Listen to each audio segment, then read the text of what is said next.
Welcome to the Big Game Hunting Podcast, where we help hunters like you prepare for the big game hunting adventures you've always dreamed of. Now, here's your host, John McAdams. Hello, John McAdams here. Welcome to episode 205 of the Big Game Hunting Podcast. It's good to talk to you again, and I hope you had a nice 4th of July weekend. Like I mentioned last episode, Kevin Robertson is back today to kick off another mini-series on hunting in Africa. Now, specifically, we're talking about hunting with lever-action rifles in Africa today. Now, like many American hunters, I really like lever-action rifles, and my Marlin 1895 and 4570 is one of my all-time favorite rifles. In fact, I brought that rifle, along with a single-shot Martini Henry, to Africa on my first hunt many years ago. My dad has similar tastes and has hunted Africa with a couple of different Winchester 1886 rifles over the years, as well as a couple of different single shots like a Winchester 1885 Highwall. Now, both of us wanted to hunt Cape Buffalo with a lever-action rifle at one point as well, though we eventually thought better of it and hunted with more typical Buffalo cartridges. Now, while things ended up turning out okay on that hunt I brought my Marlin on many years ago, I definitely had some struggles with that rifle over there. Now, I'll probably cover those issues in greater detail in a podcast specifically about that hunt in the future. But, put simply, I was trying to use that rifle in a couple of situations that were stretching both my abilities as a marksman and the capabilities of the rifle and cartridge. However, those rifles can certainly be used with success in Africa as long as you properly understand their capabilities and their limitations, and as long as you stay within those boundaries.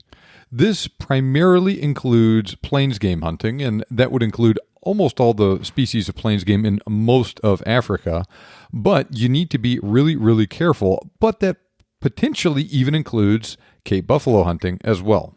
But more details on that in a second. To borrow a phrase Kevin used in an article he wrote many years ago, we might be stepping on some cowboy booted toes in this interview. Like I said, I love lever action rifles, but to be blunt, they're great for some things, not so great at others. I do my best to provide straight down the middle information in this podcast. Sometimes that's really hard, but I feel like I owe it to you to give you useful information that is as close to unbiased as possible. It doesn't do anybody any good for me to say that something is great when it's clearly not.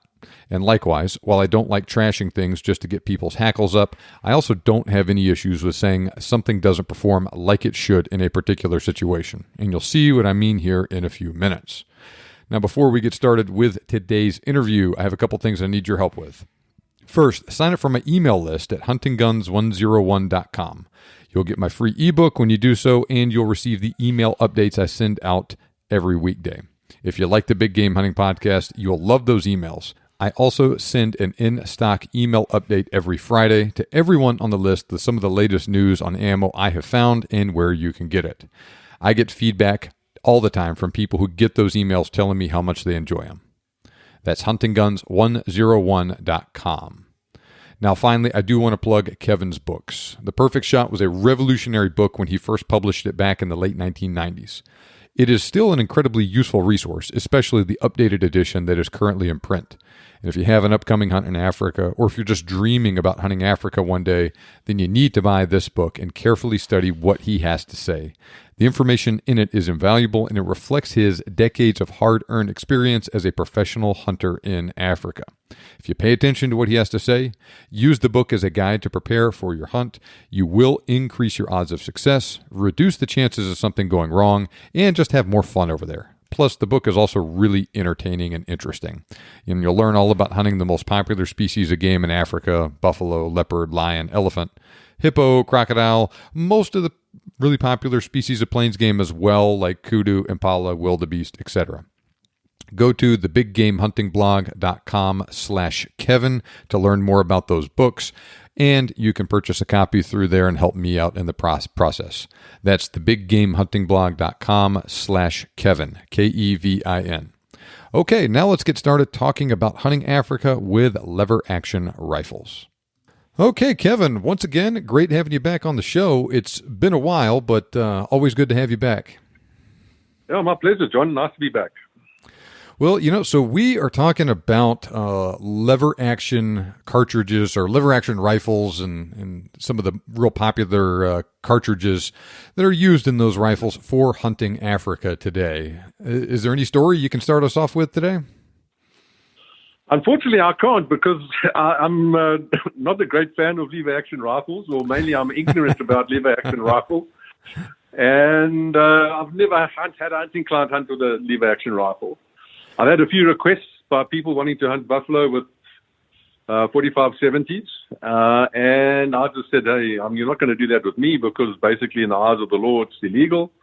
And I wasn't prepared to take any risks in that regard. So I've never hunted with any lever action rifles, and in my whole life, I've only shot, I think, 3 lever action rifles, and we'll probably talk about that a little bit later on, because lever action rifles are not popular in Africa, and when growing up, the only time we saw lever action rifles were in the hands of John Wayne on the silver screen on Saturday afternoons, so, and that's probably because of that, we just regarded them as maybe novelties. They always, the lever action rifles we saw on the silver screen, the guys are using pistol ammunition in them. So, and, they were obviously just were good enough for fighting off a stagecoach attack and things like that. But for serious hunting, we just regarded them as being rather novelties.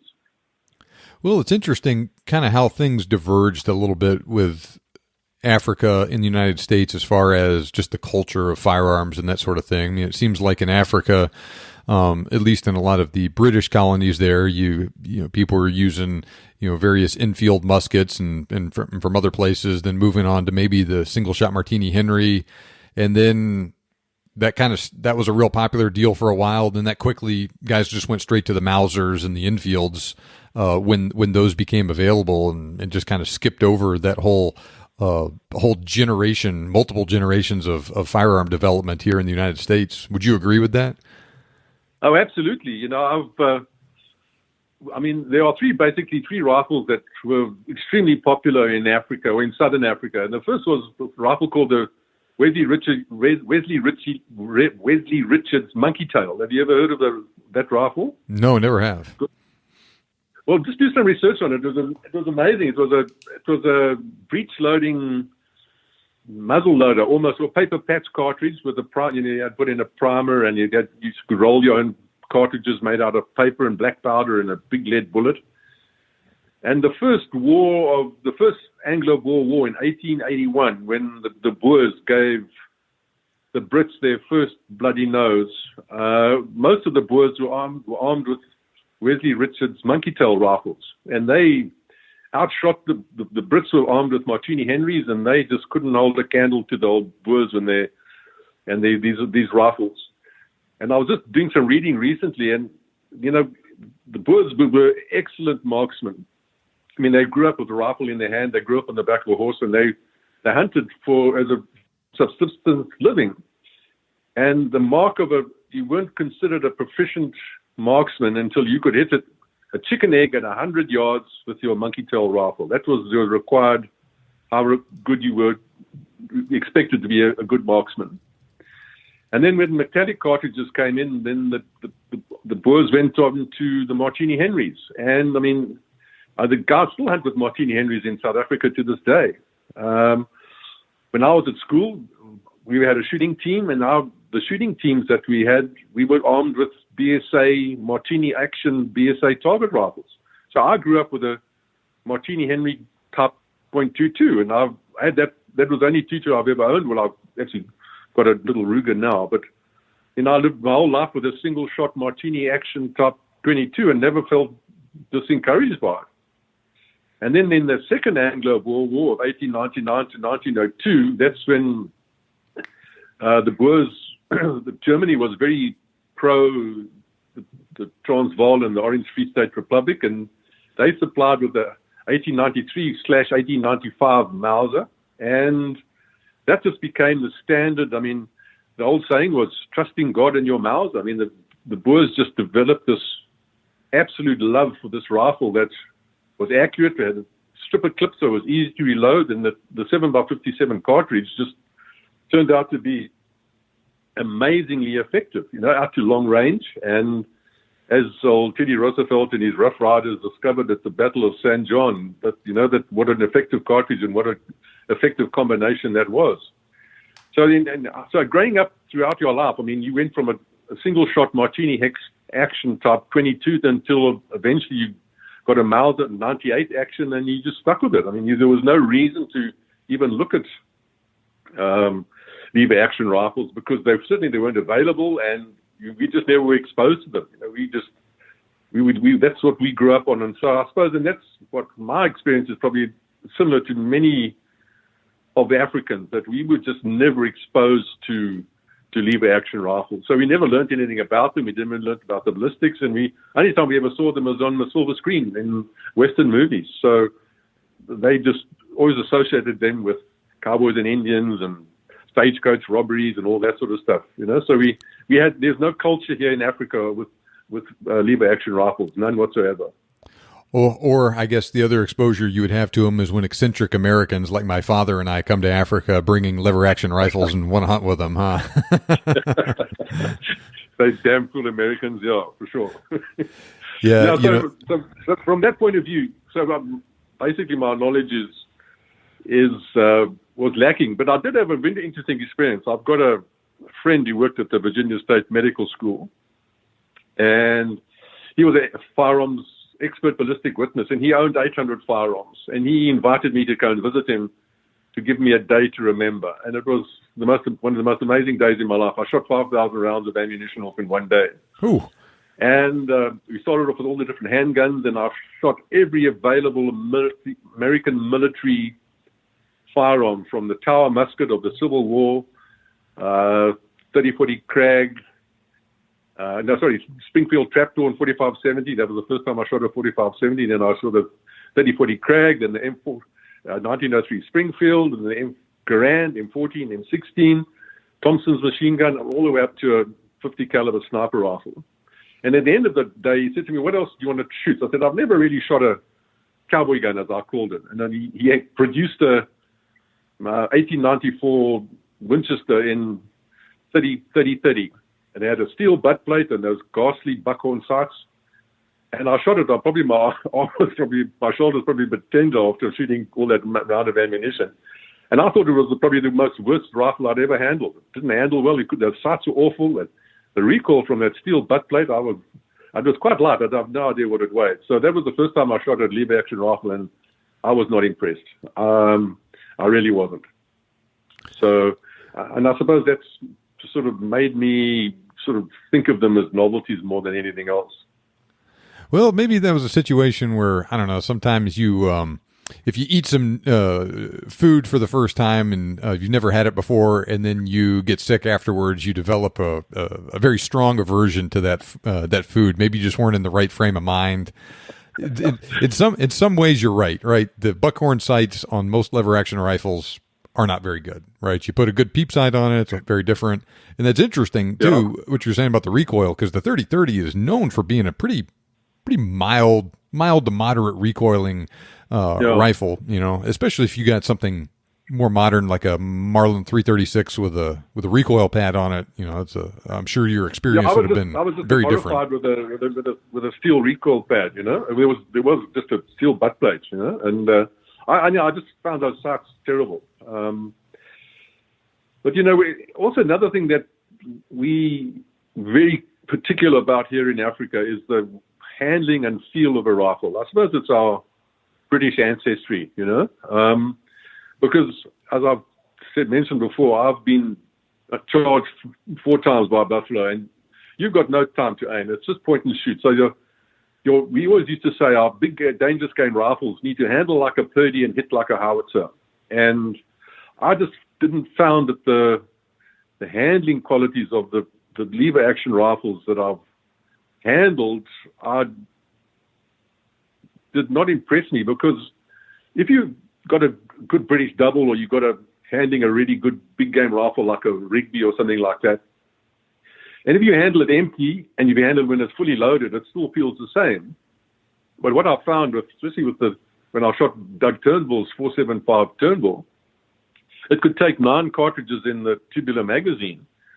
So what the rifle feels like when it's empty, and then you load it fully, and the handling characteristics change completely, because now you've got this extra weight going up your barrel, and as you're shooting it, the point of the point of balance, or the center of the hinge balance point on the rifle changes with every shot, which it doesn't change with a double. It doesn't change with a bolt action rifle, because the center of gravity, the cartridges are in between your hands rather than sticking out in front of your hands. And I found that very disconcerting. I love clay pigeon shooting, and I love fine handling shotguns. And I've always sort of sometimes wondered at the Americans' fascination with pump action and with automatic shotguns, because when you compare those to a really fine handling Browning or any really good shotgun, they feel awful, in my opinion. I just said, how the hell can these guys, shoot really well with these firearms that don't balance nicely? They just don't handle as well, in my opinion. So. Well, you make a couple of excellent points there. One about your British heritage as far as firearms and whatnot goes, because, you're right, a Holland & Holland or a Purdy or something like that is in a whole other league from anything else. And that is also, I remember you and I talked about this back in May when we were talking after our chondro taxidermy event about how those tubular magazines changed the balance of the rifle. And honestly, that is something I'd never considered until you mentioned it, but you're absolutely right in a situation like that. And I guess that is probably something that someone that really likes, say, something like a Savage 99 or a Browning BLR or something like that has a box magazine right under the action instead of that tubular magazine, they would say, yeah, that's why we like these darn rifles so much. But it's an excellent point. It's definitely something worth considering with that stuff. Now, you and I talked earlier, before we started recording, about how, in your experience as a professional hunter in Africa, even if you were hunting plains game, you were hunting plains game in an area where there was always a possibility you would run into a buffalo or an elephant or something like that in the Zambezi Valley, and that's not the case everywhere in Africa. And so everyone's situation can be a little bit different. So in your case, it was always prudent for you and your clients to be armed in case you ran into a buffalo or something like that, even if you weren't hunting them. But, like we were saying, a guy in Namibia or different parts of South Africa or even different parts of Zimbabwe, I guess, too, where that was not as likely. If you're just out there hunting plains game, then the game changes quite a bit. You don't necessarily need that 9.3 or the 3.75 or something like that.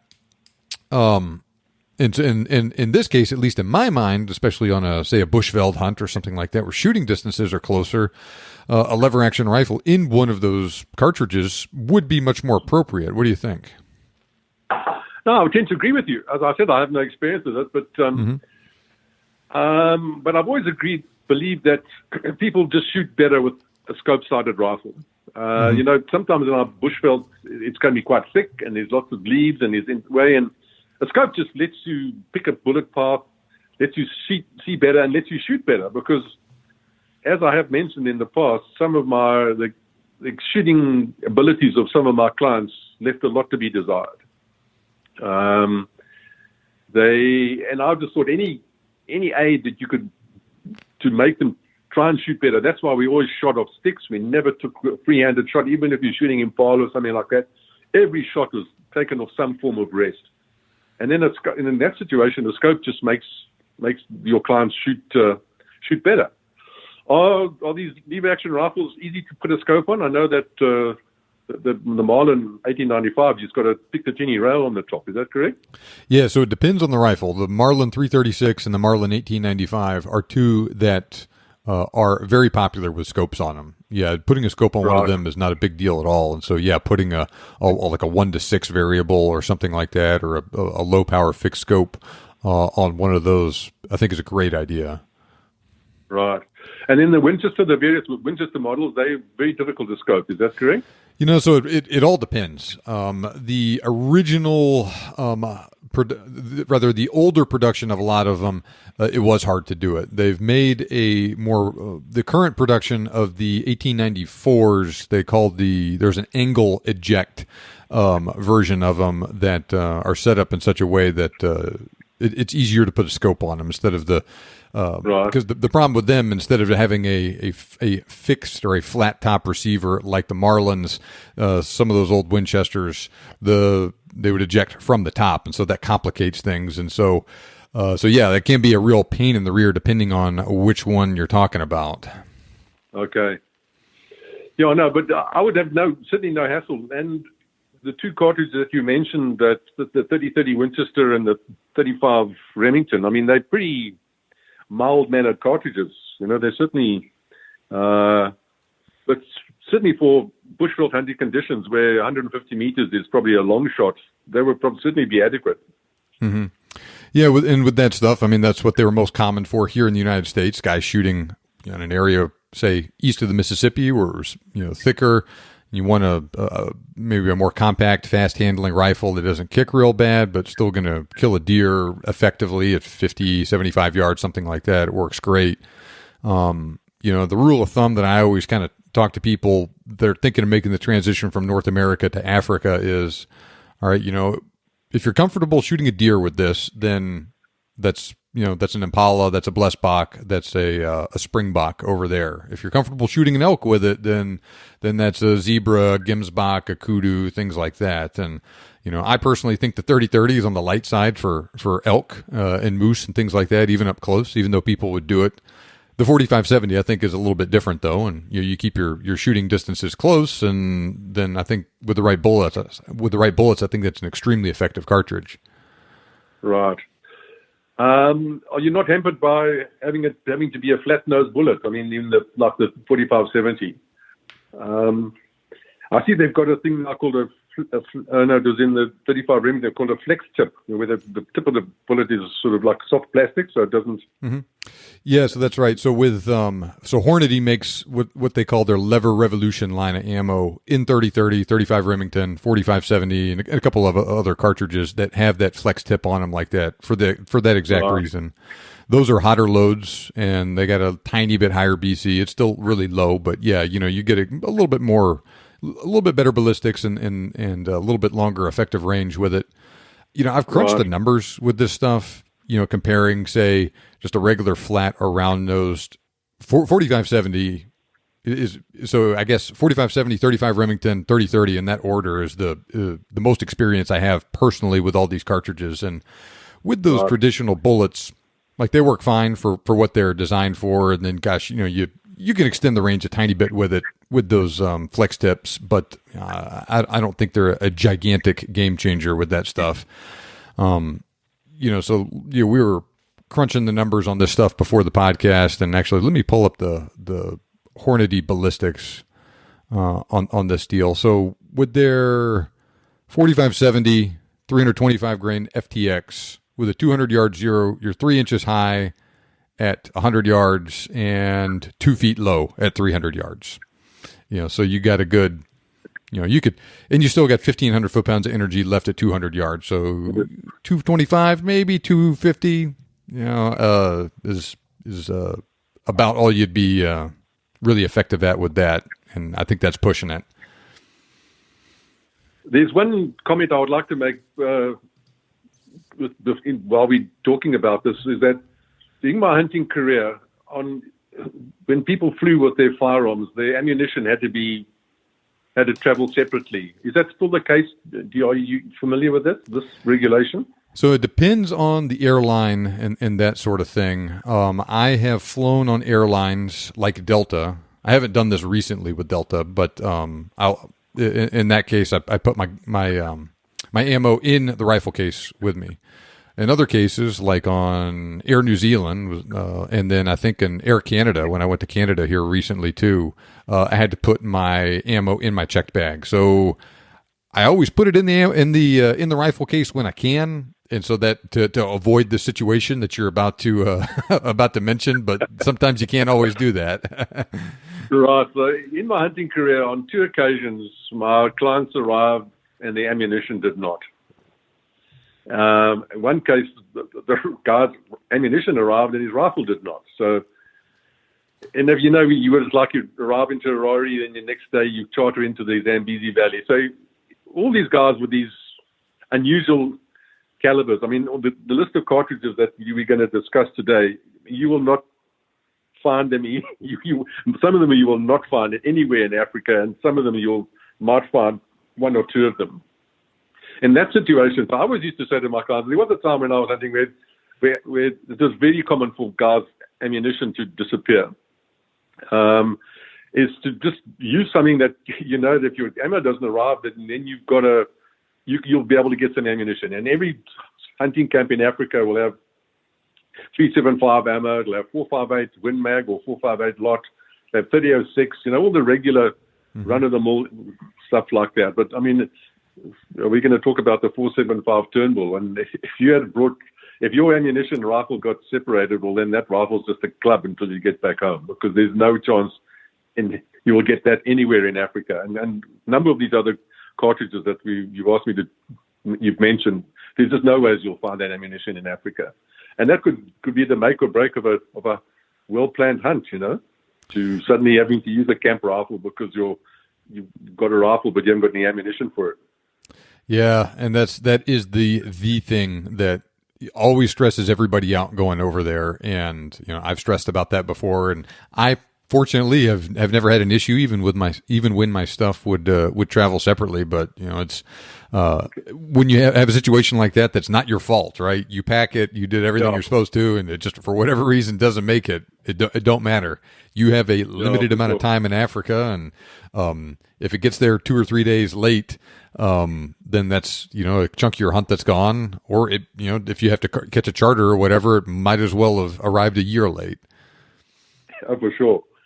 Anyway, I just wanted to mention that because it's something that was on my mind, and I even used to say to the guys, find out what your pH is using and try and use a rifle in the same caliber, because you always know you'll have ammunition for it. And at the end of the hunt, you can just, whatever ammo's left over, just give it to him as a present, because it's always sometimes quite difficult to get really good ammo in Africa, so that was my feeling about it, is just bring something that that you'll find replacement ammo if yours goes missing. So we'll take a quick little detour here. Among the PHs that you knew in Zimbabwe, what would you say was the single most popular cartridge that they would use when they were guiding, say, a buffalo hunt? 458 lot, without a doubt. Yeah. And what it is, because everybody used those Brunos or those CZs, and that CZ's got a magnum length action, and and it was crazy to put a standard length cartridge in a magnum length action. So there was a gunsmith in Harare who had a 458 lot reamer, and you could do it from the breech end, so you didn't have to take the barrel off. And it was a very simple exercise. You just, you just took the bolt out and you would just ream it out. But then I questioned it because the 458 lot is 2.80 inches long, and the 375 is 2.85 inches long. So then the Ackley was 2.85. The lot, but everybody just used to have their rifles reamed out to 458 lot, and then they would take 375 cartridges and then just put a bit of pistol powder in there and just fire form them, and that's how they went. So they never actively shortened their cartridge cases, and I don't know if that fire forming and shortened the overall length of the cartridge, but everybody just used straight regular 375 fire form to 458 and just use 458 lot. Interesting. Okay. There was one guy had a Watts. The Watts had a tiny little shoulder on it, but the gunsmith in Harare, he did a roaring trade, just taking Win Mags and turning them into lots. And then he would do the other things that was deemed necessary. He would glass bed the action, triple cross spin it, shorten the barrel, all those other things we discussed about when I spoke about rifles. And then he'd flick up the action as well. And then those became absolutely fantastic rifles. For double rifle users, the 470 is probably pretty common, but most of the guys that specialize in elephant go to the 500. So the 500 Nitro Express was very common amongst the guys that were specialized in elephant hunts. Okay, fair enough. My guess was going to be the 458 lot, so fair enough. Now, this will be a two-part question here. Putting aside the legal cartridge for hunting dangerous game, Are you aware of any legal restrictions on actual lever action rifles for any of the popular African hunting destinations? No, Okay. there's no speculations. You can only hunt with a single shot. No, there's definitely not. There's no legal. You can't do. No, there's nothing legally. Did you say you can't bring a lever action rifle to Africa? You Okay. cannot bring at some stage, they didn't certainly like automatic rifles, like a equivalent of a Garand or something like that. They was considered automatic rifles, and they were not allowed. All right. I mean, that also makes sense too. Well, so let's talk about the legal requirements as far as cartridge and specific loadings for hunting dangerous game, and then we can see how some of these real popular lever action cartridges fit within those parameters. Okay, so with every country where dangerous game is hunted, there are legal requirements set out in the legislation for the minimum caliber and minimum muzzle energy requirements. And the standard has always been the 375 Holland and Holland has always been the caliber legal minimum, and 4,000 foot-pounds of muzzle energy has been the minimum energy requirement at the muzzle. And the guy that made that legislation, I don't think they knew all that much about ballistics, but be that as it may. Dr. Don Heath was a friend of mine, and he was a fan of the 9.3x62.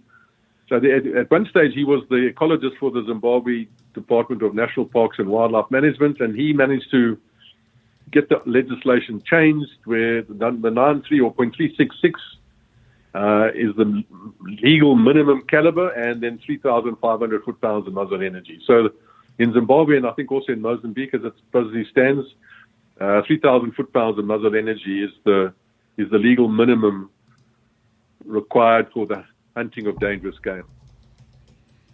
Fair enough. And so, and like you said, every country is going to have their own requirements, and if they're not exactly the same as that 375, 4,000 foot-pounds of energy that you just mentioned, they're going to be probably pretty darn similar then, huh? That's correct, yeah. All right, and so the thing with that though is that it is that's kind of a high bar for a lot of popular cartridges to meet, though, isn't it? It certainly is. There was a time when I think for some reason everybody suddenly wanted to come and hunt a buffalo with a 470, with a 4570, and a lot of guys were quoting the success of Randy Garrett's ammunition. He offers 540 grain hard cast lead bullet called I think he calls it a hammerhead. Is that right? Yeah, the hammerhead. Mm-hmm. Oh, yeah. Anyway, and people have taken the big six with that. And when I used to have a question and answer column in Sports Afield, I was asked this question, would you recommend the 4570? And I just basically said, and my famous quote was that lever action rifles belong in cowboy movies and not in the big game hunting fields of Africa. And I must have stepped on some seriously cowboy booted toes, because I've got an amazing amount of hate mail after that. And the people told me I didn't know what the hell I was talking about, and they all quoted this ammunition as killing the big six, and I don't doubt it. I mean, that's 540 grain bullet.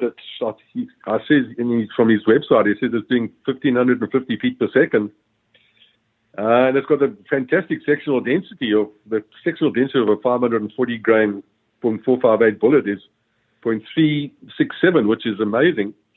And when we spoke about ballistics, and the flatter the nose of a bullet, the better it penetrates. So I can fully understand people saying from side on, those big heavy bullets are shooting right through a buffalo and full body length penetration, and they even shot through the head of an elephant and stuff like that. Well, I have no reason to doubt that, but the mere fact is that in the eyes of the law, that combination only produces 2,880 foot-pounds of muzzle energy. So in the eyes of the law, that's basically illegal in any African country, despite what the success of it is.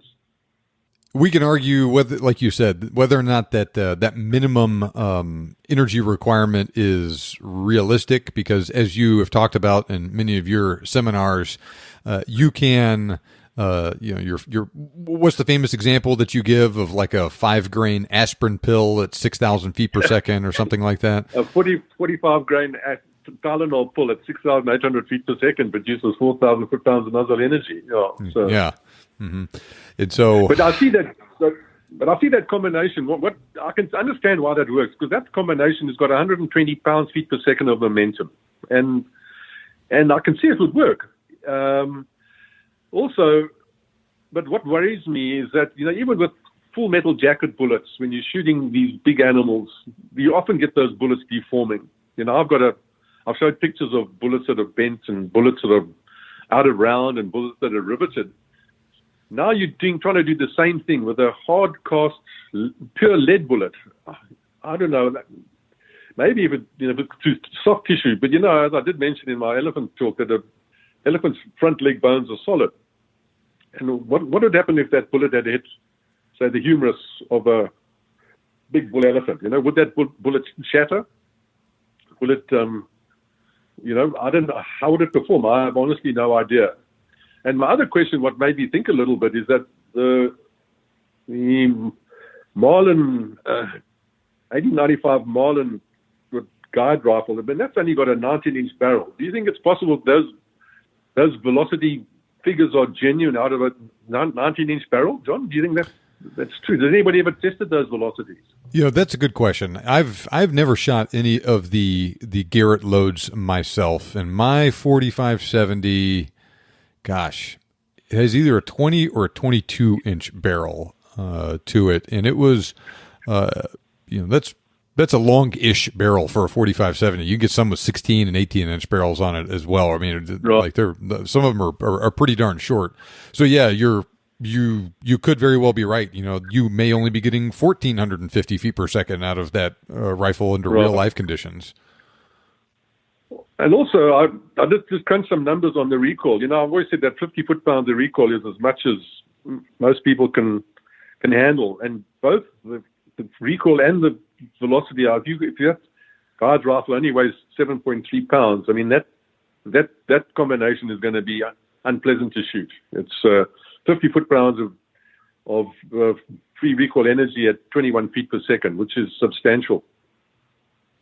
Yeah, like you and I talked about before we started this, my first hunt to Africa, I took a Marlin 1895 loaded with 300 grain nozzle partitions, doing about 2,000 feet per second, like actual chronograph 2,000 feet per second.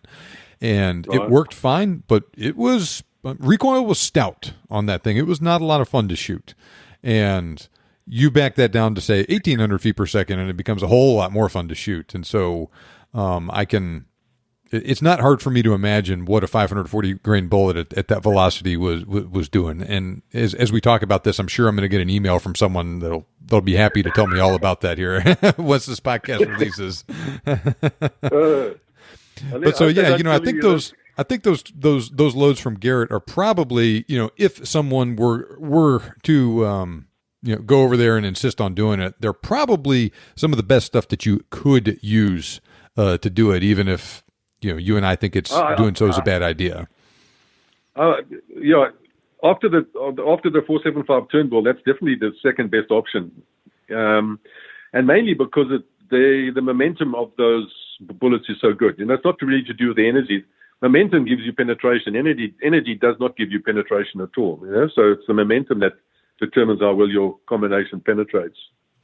There's kind of talking about this. I have not crunched any of the numbers on this, but here recently, maybe several months ago, near where I live, there was a 18-wheeler driving through town in the middle of the night, and the driver had a heart attack and he died, and he lost control of the vehicle and kind of drove off the road, and he drove this 18-wheeler completely through an auto zone, in one side and out the other, and it was on kind of a windy road, so he was not going very fast. I have 10, 20 miles an hour or something like that. Right. But you can imagine what the momentum value was on that 18-wheeler with a fully loaded trailer and all of that stuff, and you just run the numbers for what a motorcycle, 150, 200 miles an hour, however fast it would have to be to equal the energy of that thing. It would have nowhere near the momentum of that 18-wheeler. Yeah. And so that's what we got here. You got a big bullet with a real high sectional density, very heavy, and just plowing straight through stuff, even though it's not going super fast. Yeah, with a flat nose, which penetrates the best. Yeah, so I certainly don't doubt their combinations, and I think that would work. But my only thing is, it's just not legal to do it. That would be my only worry about it. Now, the other cartridge that a lot of guys like to come up to me and ask about is the old 50 Alaskan, and the story about that cartridge was a guy in Alaska designed it, his original loads by taking a 50 caliber BMG bullet, turning it around backwards and shooting it base first, and said he never recovered a bullet from any brown bear that he shot out of that rifle in Alaska. And if he says that, I believe him. That's fine. But a brown bear is not a Cape buffalo, and so let's talk about the ballistics on this one. Yeah, so the 50 Alaskan, when I looked it up, it's 400 grain bullet doing 2,100 feet per second, which produces pretty close to 4,000 foot-pounds of muzzle energy. That's probably the best besides the Turnbull cartridge. But the only where this one falls short, the caliber is that it's a .510 caliber, but he's shooting a 400 grain bullet. So that sectional density of that bullet is 0.219, and that's just way, way too low. So he gets the energy because of the velocity, but as I said before, big game bullets sectional density's got to start at 3, and then the really good bullets are in the 330s and the 340s. So this has got a sectional density of 0.219. So for the big thick skin dangerous game, that's just not going to cut it. I don't believe, because there's just not enough bullet mass. The sectional density is too low. You've got lots of momentum because of the velocity, but that cartridge is lacking sectional density. Yeah, that's the problem with those darn 50 caliber cartridges. You need to have a pretty darn heavy bullet to get a good sectional density value out of it. Yeah, I mean the Mark 5. I shoot 600 grainers in my 505. And that 600 grainers only got the sectional density 0.323 or something like that. It's not exceptional, but it's already 600 grains. Now let's talk about the old 5090 Sharps. This is an interesting one to me. Yeah, same again. I don't know the ballistics I've got. The best one for the best momentum is the 550 grain bullet, doing basically 1,500 feet per second. But there again, even with a 550 grain bullet, the sectional density is only 0.299. So it's pretty close, nearly 3. That would be the choice of all of them. But then your energy is only 2,561. So energy is way down, but you've got a pretty decent momentum, and the sectional density is just under 3. So that would be the load to use. But then again, also doesn't cut the mustard when it's from the legal requirements. 5090 Sharp, really all of these cartridges, aside from the 4570, are kind of boutique cartridges. That's not something that you can even just go into a Cabela's here in the United States and find ammo for. That's the realm of custom ammo manufacturers, hand loaders, that sort of thing.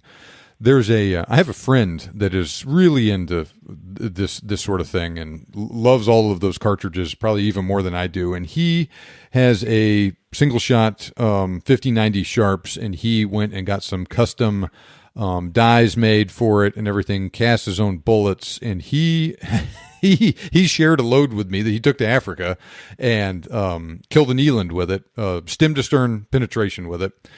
750 grain bullet at 1,365 feet per second. So I did the math on that. Give me that again. 750. 750 at 1,365. So it only has 3,100 foot-pounds of energy, but it has a sectional density of over 400 and 146 on momentum. Well, that's why it went from stem to stern. Ballistics is just math, really. You can't BS the math, and I can understand why. A sectional density of that and a momentum of 146 that would probably work just fine on on a buffalo as well, I'm sure. Mm-hmm. Yeah, he. The problem with that, I would guess, would be that not only is that just a real custom boutique load and everything, but at the same time, it's also a single shot rifle, and there's there's just practical concerns with that and everything. And I think he wanted to shoot a buffalo with it, but realized that it wasn't legal and it wasn't necessarily the best choice, and shot a bunch of plains game and had a good time and all of that stuff, and got some interesting stories out of it. But when he told me the ballistics on it, that especially that ridiculously heavy bullet too, it was a come again moment. You say 750 grain bullet. Yeah, fantastic. But I should imagine a Sharps, with that steel butt plate and those Vernier sights, is not an ideal hunting rifle when you think about it. Well, not necessarily for Africa, right? Those are designed as and marketed as bison rifles in the United States, and that's one of those other things too, that bison and buffalo are not the same animal. They live in very different habitats. They're the way their bodies are constructed is just very different and everything, and so one that is great for one isn't necessarily great for the other one. For sure, I totally agree with you. And so I guess in that vein, you were saying that you all of a sudden a bunch of guys wanted to start bringing the 4570 over to Africa. That doesn't have anything to do, you think, with the release of Quigley Down Under in 1990, does it? It could have been. I never put the two and two together, but now that you mention it, it certainly could be. Yeah. He wasn't shooting at 4570. What was he shooting? Have you any idea? He was shooting a 45-110 in that movie, but okay. I don't know exactly when they released it, but Shiloh Sharps started making and selling reproductions of that rifle in, among other cartridges, 4570. Okay. And so I've had guys that have wanted to come hunt Cape buffalo in South Africa and whatnot with Sharps rifles and in 4570 and stuff, and guys that tell me they've killed bison with them and everything, and I believe them when they say that. And they'll show me a picture of, see, look at this group I shot at 600 yards with it, and like, that's great, but you're not going to shoot your buffalo at 600 yards in Africa. It's very different. In Africa, 60 yards is a long shot sometimes. Mm-hmm. So going back to the old bison cartridges, you have the old 50-110 Winchester that didn't quite make it in time for the bison hunting in the United States. At least missed most of the prime time with that. And but once again, it seems like those old black powder cartridges just don't have quite enough. I see you have here a 300 grain bullet at 22.25. Right, yeah. And I've got a section of NC's 0.198. I mean, that's just way too low. So not going to cut the mustard, I'm afraid.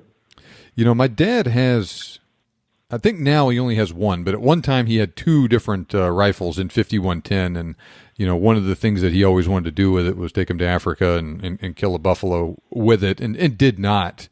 I want to say he was using a little bit heavier bullet than that. I want to say you say like a 440 grain bullet at maybe 1900 feet per second. So still low sectional density, and your energy is still well short of what it needed to be. Yeah, for sure, definitely. Let's see here. Okay, looking at the load he used, 440 grain bullet at 1,700 feet per second. So a heavier bullet at a little bit slower muzzle velocity, and actually a little bit less muzzle energy as well. But on the other hand, more momentum. He killed deer and hogs and things like that in the United States with it, and worked right. But like we talk about, there's lots of stuff that'll work great on all sorts of animals, but buffalo and elephant is a whole different story. I know, definitely. So I totally agree with you. What would your number one recommendation be, though, if someone absolutely insisted, I'm going to Africa and I'm hunting Cape buffalo with a lever action rifle? Well, the only one that cuts the mustard is the 475 Turnbull. And I had the opportunity to actually meet up with Doug Turnbull himself and put his rifle through the paces. It's an interesting rifle. His rifle was actually spectacular, and then Doug Turnbull is a master gunsmith and good at restoration, and his rifle was absolutely beautiful. And he tried very hard to convince me that this was the ideal rifle for buffalo and for dangerous game. So much so that he was actually was picking my brains about trying to produce a lever action rifle suitable for PHing. There's a difference, as I've said before, there's a difference between a client's rifle and a PH's rifle. And the PH's rifle, as I said before, it has to handle like a Purdy and hit like a howitzer. But in Zimbabwe, the minimum recommendation for dangerous game work was a 500 grain 458 bullet doing 2,150 feet per second. That was the minimum. And that's why everybody went to the lots, because the lot, you could easily attain that with judicious reloading. And the guys that stuck with their 458 Win mags, they eventually got to those performance figures with good reloading and with the better modern day powders. But the Turnbull, I believe the 475 Turnbull, the figures that Doug Turnbull gave me was a 350 grain at 2,350 feet per second, which gives you certainly enough energy, 4,274 foot-pounds of muzzle energy. But the sectional density of a 350 grain .475 bullet is only 0.221. His favorite load for this combination was a 400 grain bullet at 2,150 feet per second for a similar amount of energy and 123 foot-pounds of momentum. But as I've mentioned before, I believe that the 500 grain bullet of the 470 Nitro Express lacks sectional density. It's got a sectional density of 0.317, and I've also said before that the really good African bullets, the sectional density is up into the 0.3, the high 3.3s, or even to the low 0.340, 0.341. So that the 475 Turnbull can shoot a 450 grain bullet, which has got a bit of a better sectional density of 0.285 at 2,050 feet per second for a similar amount of energy and 131 feet per second of momentum. And then it can shoot a 500 grain bullet at 1,900 feet per second. So there, the 500 grain bullet's got this the better sectional density, but its energy is also the energy is 4,000 and the momentum is 135. But what really worries me, I believe that the reason why 2,150 feet per second is the sort of recommended minimum muzzle velocity for many of the cartridges is that their impact velocity, because remember, shooting dangerous game, the shooting distances are certainly within 100 yards, sometimes within 50 meters. The impact velocity needs to be 2,000 feet per second or greater for the shock effect. So I would like a bullet certainly to have a muzzle velocity in 2,150 feet per second. And like the 450-400 Nitro Express, I've mentioned this cartridge before. It's got an impeccable African reputation. It just penetrates like crazy. It's in a 10-pound rifle. It's got a shootable amount of recoil. And that's a 400 grain bullet with a sectional density of 0.338, being 2,150 feet per second. So although all these cartridges will work, and I do know people have shot buffalo with the 475 Turnbull, I believe if you really wanted to make that cartridge a better suited for Africa, my suggestion would be to take that cartridge case and nick it down to a 40 caliber and shoot that 40 caliber at 2,150 feet per second. And there's different options that you could do that. You could nick it down to 0.411. That's the same bullet as the 450-400. And you could shoot that bullet at 2,150 feet per second, and that's sectional density of 0.338. That'll give you 4,100 foot-pounds of muzzle energy and a momentum of 123 pounds-feet per second of momentum. Or you could nick it down to the 416 and shoot the same 400 grain bullet for the 416 at also 2,150 feet per second, slightly lower sectional density, 0.330, same energy, same momentum. But have you heard of the 400 Kembo, John? I have, and that was a very interesting article that you sent me about it recently, and I was just thinking about that as you were talking about the options for the 475 Turnbull. Yeah, so Ed Wisdom was a guy that owned a company called Evolution USA, and he approached me with the idea of developing the ultimate all-round African rifle and cartridge. And I went and visited him on his ranch in Whitebird in Idaho, and it was in the middle of winter, and we were snowed in, and we spent a couple of days seriously crunching the numbers. And the 400 Timbo was basically the 404 Jeffries neck down to true 400. Because there are no other rifle cartridges that have got a bullet diameter of exactly 0.40. The 450-400, the sectional density is, the bullet diameter varies from 0.408 to 0.411. The 416 is 0.416. So we realized if you could took that, and the nice thing about that was that the plan was for training ammunition was to load 40 caliber pistol bullets at moderate velocities, and that would probably make quite a good plains game rifle as well. I mean, you could probably shoot a 180 or 200 grain pistol bullet at 2,500, 2,600 feet per second. So one of the other options I thought about for the 475 Turnbull is to neck it down to true 400.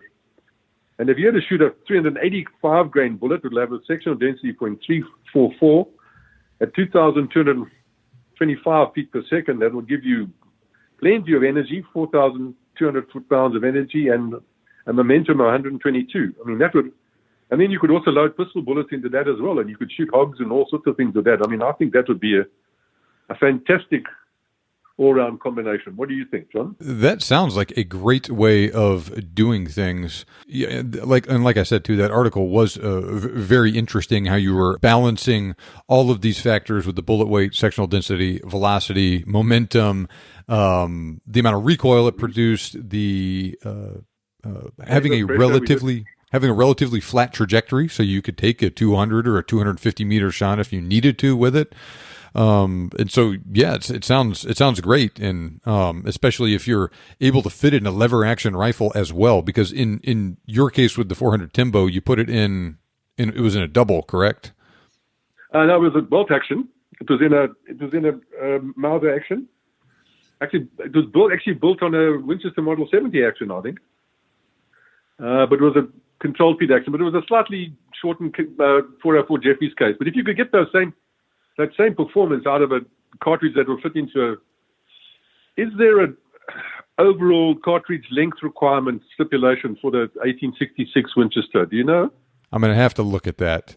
That is one of the longer ones, but these cartridges like the 5110 and the 475 Turnbull are quite a bit shorter than like a 458 lot or something like that. Okay, looking at the details here, the 4570 has a maximum overall length of 2.55 inches, the 5110 of 2.75 inches, the 475 Turnbull 2.78 inches. So we're looking at, depending on the exact cartridge, somewhere in the realm of 2.5 to 2.75, maybe 2.8 inches long. So we're looking at a full half-inch shorter than the 458 Win Mag and about 3/4 of an inch shorter than something like the 458 lot.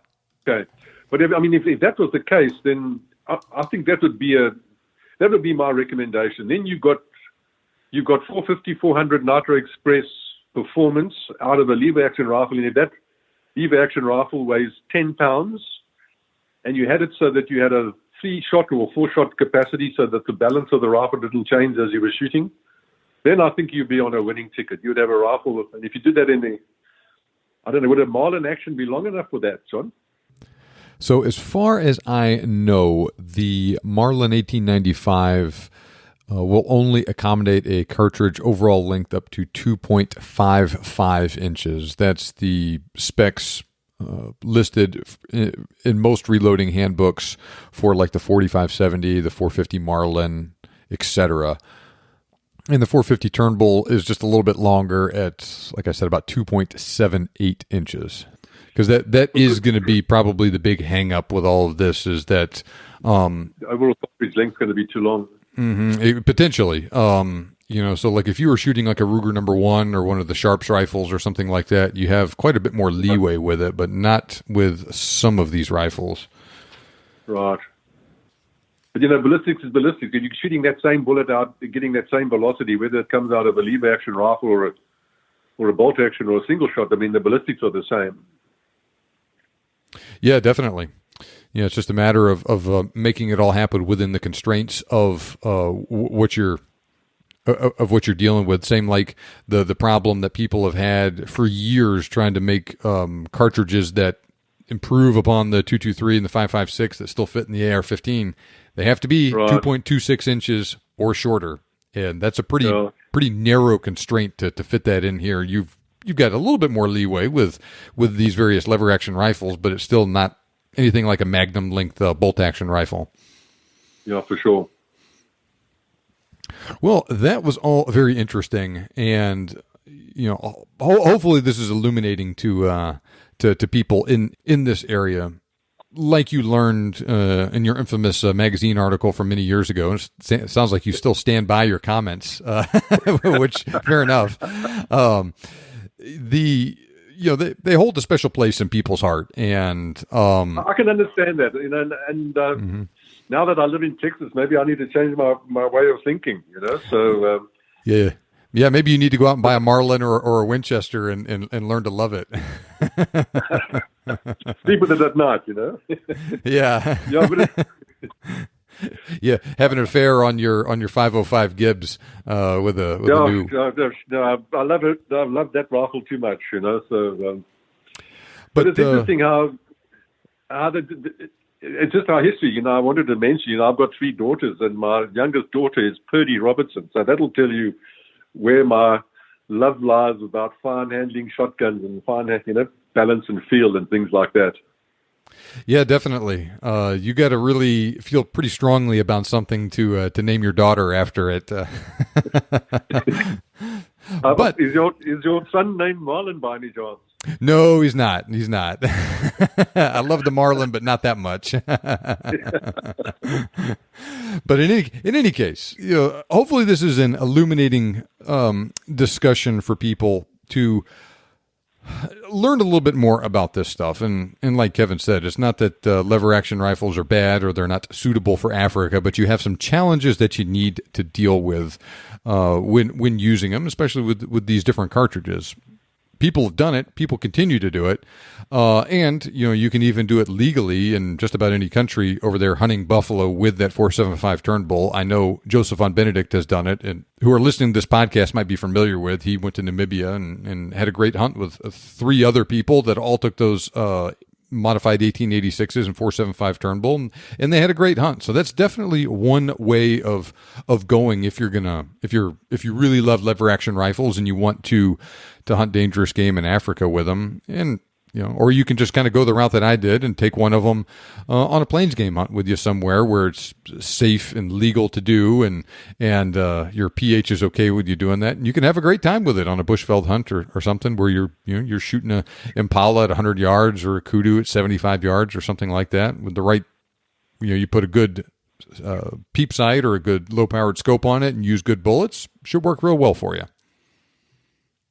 Yeah, Joseph von Benedict even shot a hippo with his. So, they certainly will work, but it just does worry me that the sectional density if you get into a real scrape, you need to defend your life against a big bull elephant that's charging you and stuff like that. Then I think you're on you marginal. You know what I mean? And they work, but I believe if you took that concept and just changed it by a little bit by putting a slightly smaller diameter 400 grain bullet into it, I think that would change the performance of that cartridge completely. Well, I think that is a really good point that you made with all of that stuff. Any last closing arguments or closing points that you want to make before we wrap up today? No, I think that we've covered just about everything, John. I hope your listeners have found it interesting. Okay, that was a lot, and I'll just recap a few things before we close. First, it's always a good idea to obey the law. That's especially true when you're hunting dangerous game, and following those regulations is not only good for keeping you out of trouble, but doing so will also help keep you and those hunting with you safe. Now, Zimbabwe requires a minimum caliber of 9.2 millimeters and a minimum energy of 5,300 joules, which is about 3,900 foot-pounds of energy for hunting game like buffalo, hippo, elephant. Namibia has a minimum energy requirement of 5,400 joules, or about 3,980 foot-pounds of energy for the same animals. So that's where Kevin was getting that 4,000 foot-pounds of energy requirement he kept referencing.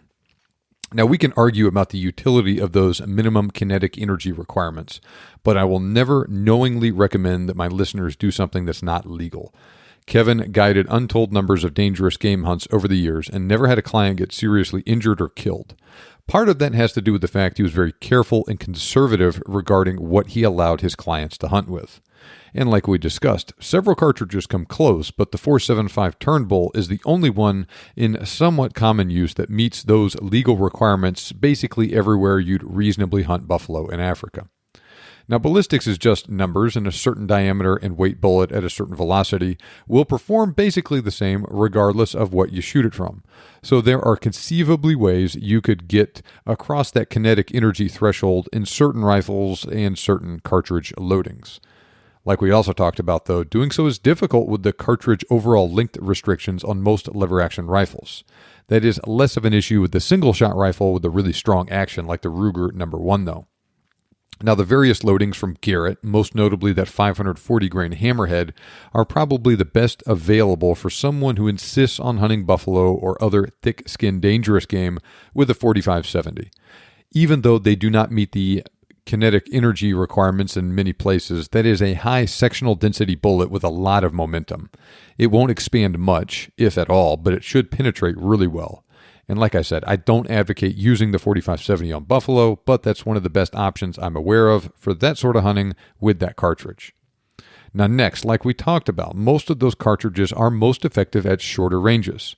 That can be challenging if you're hunting in the Kalahari, for instance, but the situation is different if you're hunting plains game in the bushveld. And if you're hunting in an area where you're not likely to encounter dangerous game by happenstance, then a 30-30 or 45-70 will work just fine on plains game inside 100 yards. The same caveats apply here like they do everywhere else. Use quality bullets, be careful with your shot placement, etc.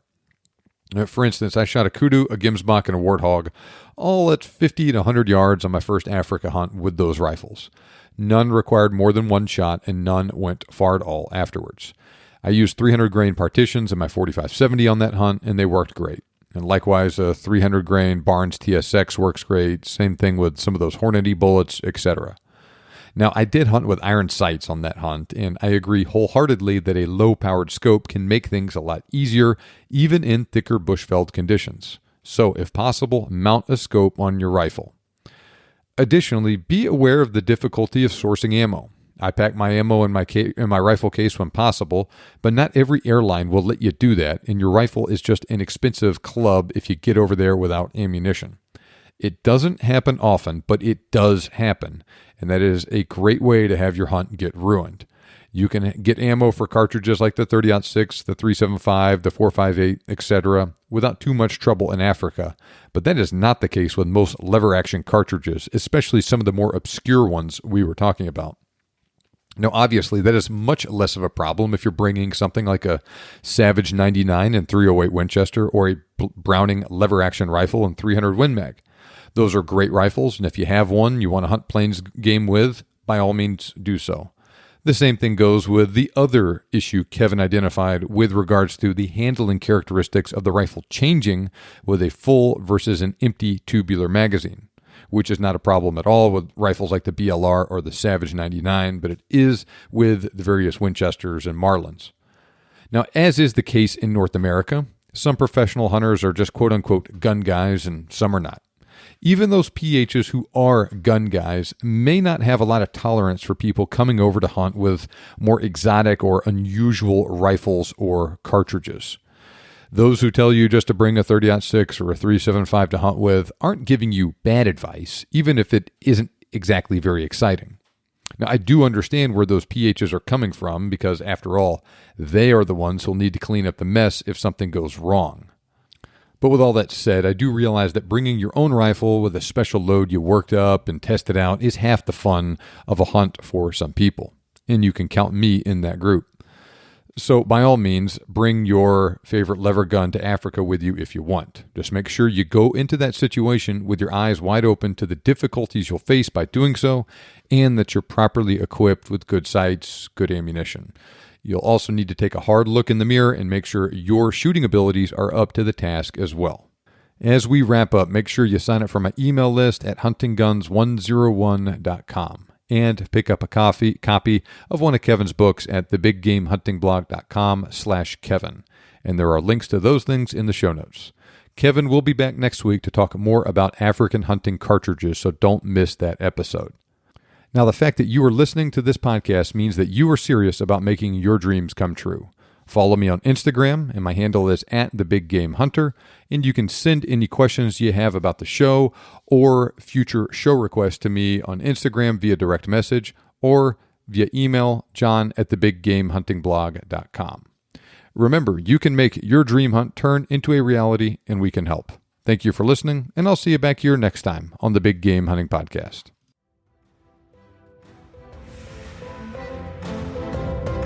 This show may be over, but we have plenty more for you on our website.